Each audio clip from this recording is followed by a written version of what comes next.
Hi guys, Ugin Marsh here. The Unleash Your Inner Badass campaign will help women like you to rock a badass mindset and well-being so you can take on this world and win. As you know, guys, I've started these stories with ordinary women doing extraordinary things. So, you know that you too can make an impact. Do you know what I mean? It's like people on the ground, everyday women, we too can make an impact. And use our stories, use what we've been through to help empower other women. And there's no one doing that better right now. Well, I know those people doing it well, but just doing it incredibly well than my next guest, Karen Witt, who went through a really difficult time, has come back fighting. Her story's all around her husband committing suicide. She's come back fighting, a really big story, but she's right here being all badass about it and sharing with you her pains, her loss effectively, and how she fought back and dealt with it. So do stay listening.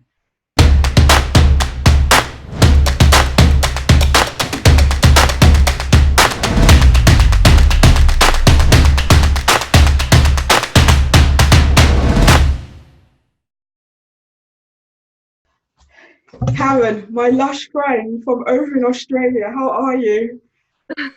Good, New Zealand. New Zealand. How are you, my darling? I'm fantastic. How are you? I'm very well. You're like my backbone on Instagram, and whenever I'm having a bad day, you always send me this lovely message, and you don't realise it. It always puts an iron rod back in my back again so I can go out and continue the fight. So, much love to you, Karen. You are amazing. And it shows what I love about you, because I always think that people think badass is about being, this big mouth, pound, blah, blah. And I believe, in my opinion, you're a badass and you're very soft, and you're very gentle, and you're like Hawaii. So it's so lovely to have you on board, Cam. But I know I've only got you for a limited amount of time. It's very early there. Can you just tell everybody what you do? Okay, so I am a wellness social worker, and I'm a life coach for tapping into life coaching. That's my own business. So I've got a social work qualification, but I'm also doing life coaching, like one-on-one via Skype. And with my social work qual, I've been doing workshops and running courses on things like managing anxiety and overwhelm and energy levels and things like that.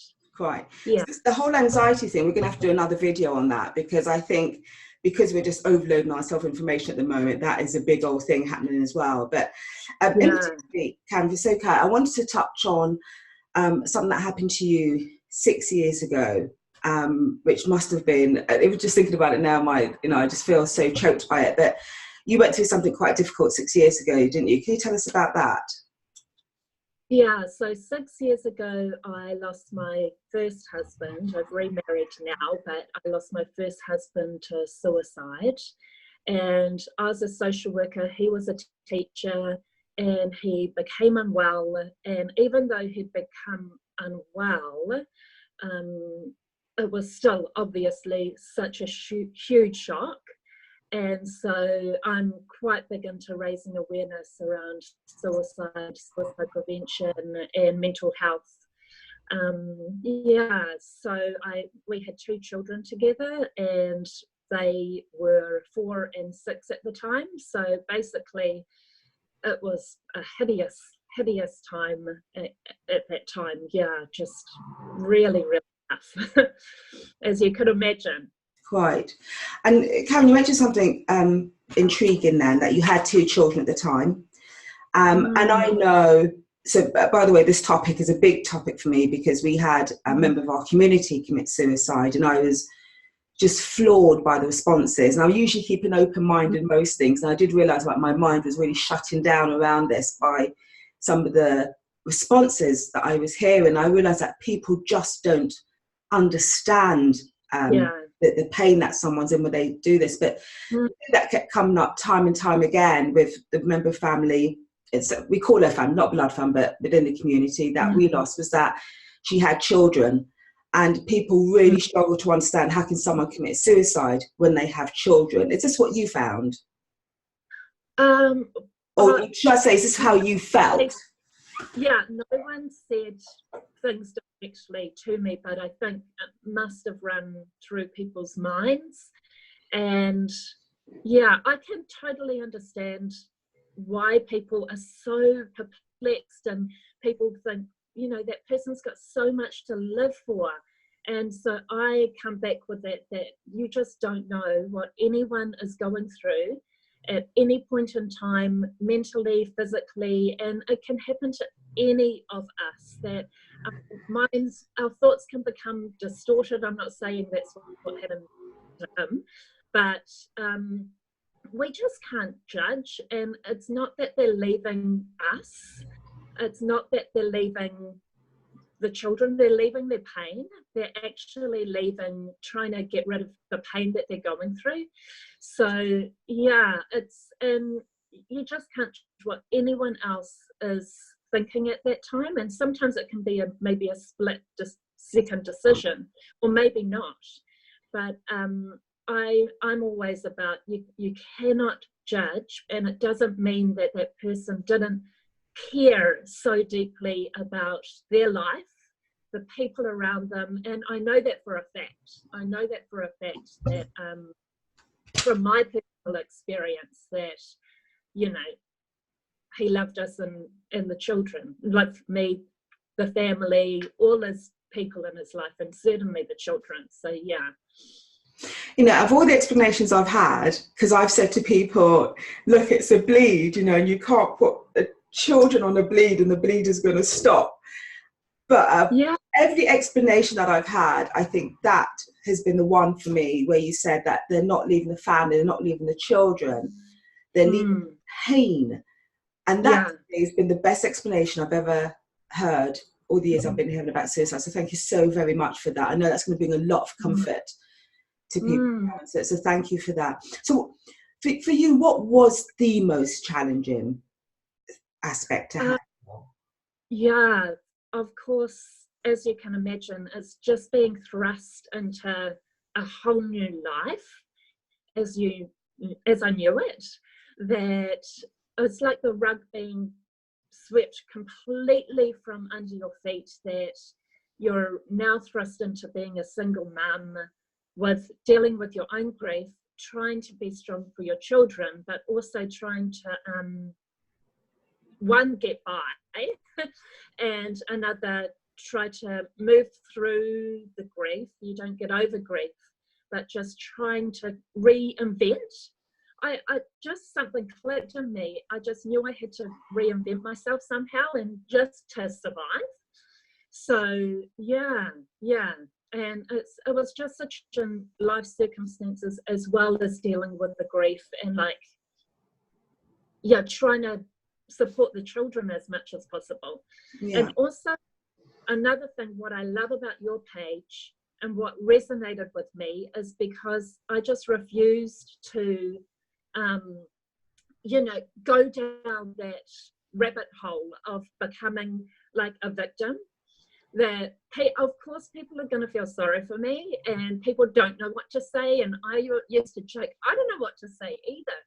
But just refusing to go into this victimhood mode, that actually this has happened to me, but this is my life and the life of my children. So yeah. So you realized that you had a choice as to how you were going to move forward. I told you you're badass, didn't I? That is such a badass thing. And you chose that you were not going to be a victim, and that you're going to reinvent yourself. What would you say you reinvented yourself to? Say again, sorry. What would you say you reinvented yourself to? What was it what are the things that you told yourself that you said, well, I am this? What was this new identity you reinvented effectively? Just a powerful person and strong for the children, and healing myself so I could give back to others. I knew I wanted to move. It's hard because I've remarried now, so I knew. I've seen some lovely pictures of your husband. We're going to touch on that, but some wonderful pictures of you and Chris, another beautiful person. But yes, sorry. Yeah, so I kind of knew I didn't want to be by myself. So that happened quite quickly, which I think that's another thing that I'm like, you grieve your own way. So that's another side issue, that I just claimed my life back, and I did that gradually. So yeah, I went back to Toastmasters, which is like an international speaking club, and that really helped me, and it helped me start to tell the story. It's all like organic, because this is 6 years in the making, like, but I did take a year off work afterwards, to just regroup, and I think that really helped. So just redefining myself, because I just turned 40 like a few months after. So yeah. I think that is so powerful, Karen. That is so powerful, because you had a choice. You decided that you were going to be empowered by it. And that's one of the things that I think is so brave about you, because there is so much stigma around this topic.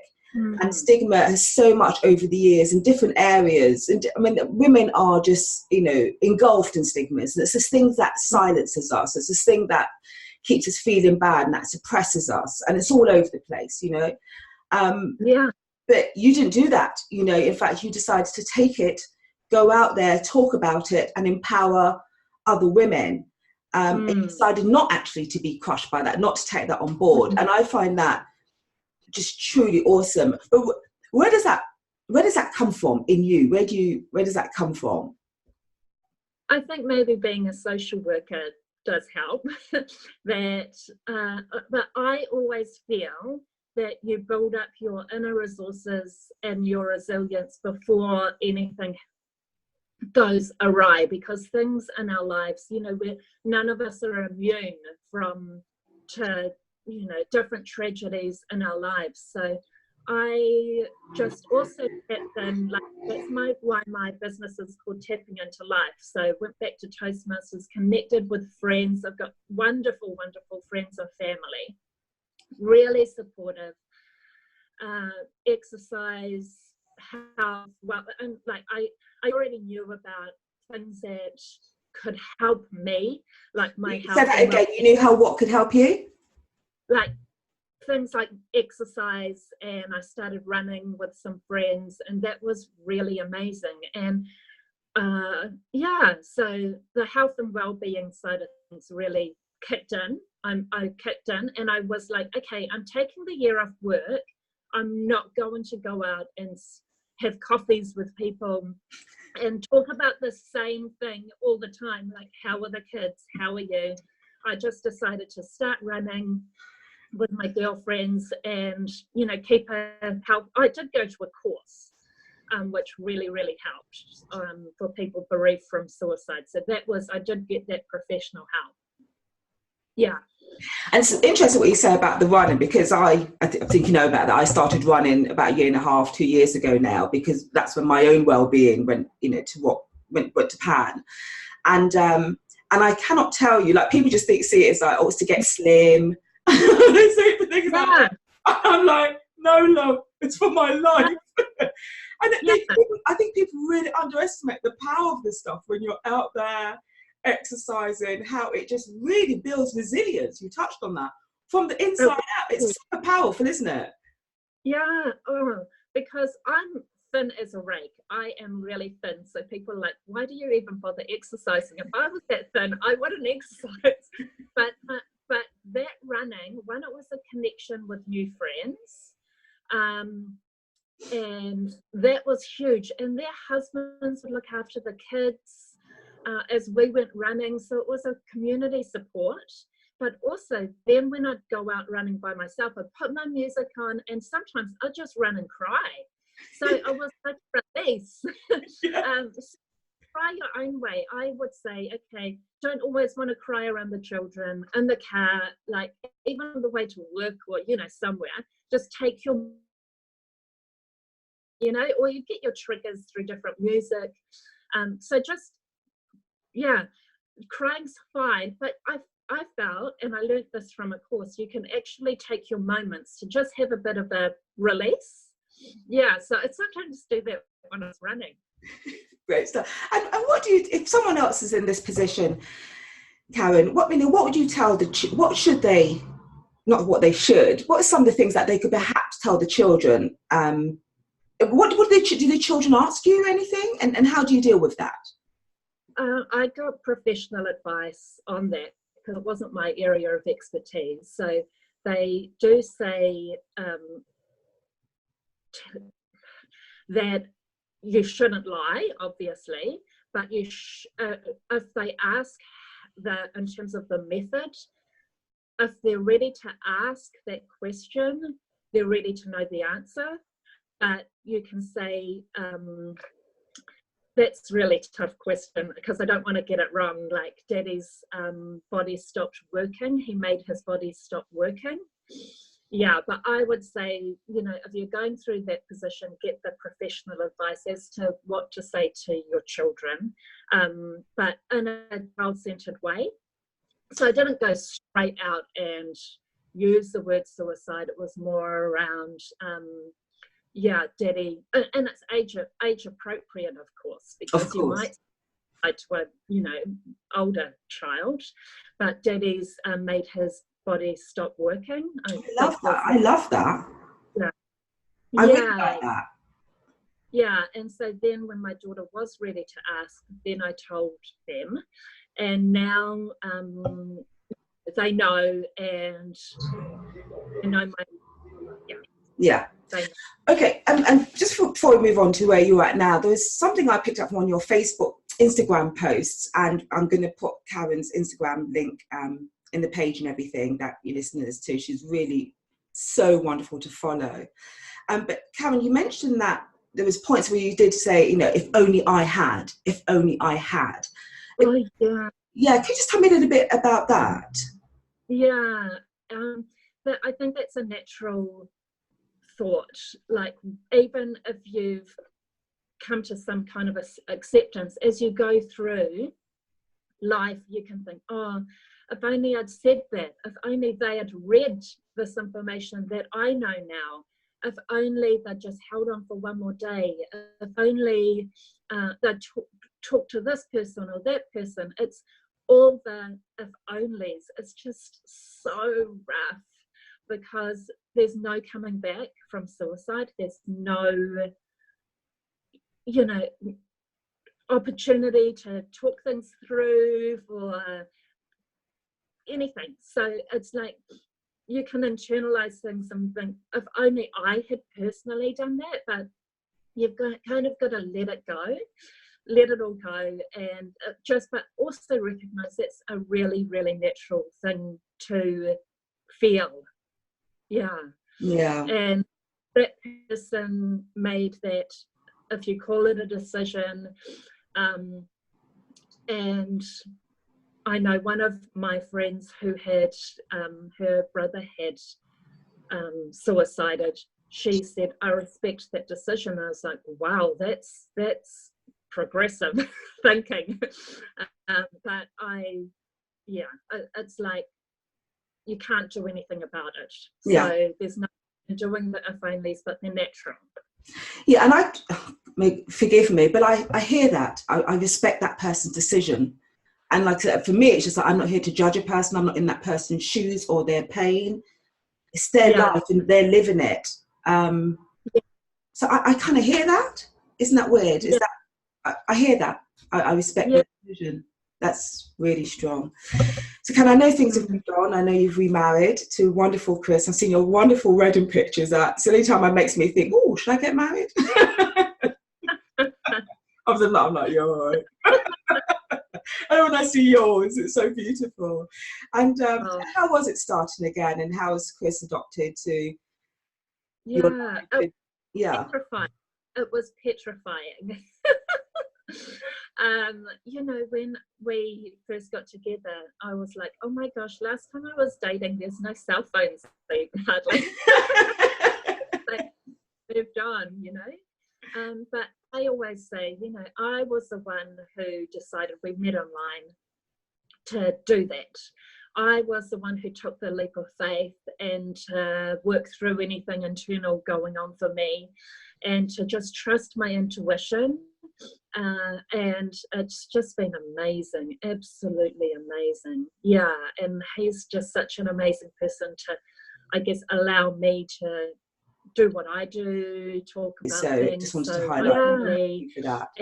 and So yeah, I want you to, so you've probably given some of the tips already, but if you're going to give 3 sort of radical well-being badass tips to other people who are going through this, maybe their husband, you know, mother, what have you, what would those be? If you have to go over something you've already said, that's fine, but what would those 3 radical tips be, radical self-love tips?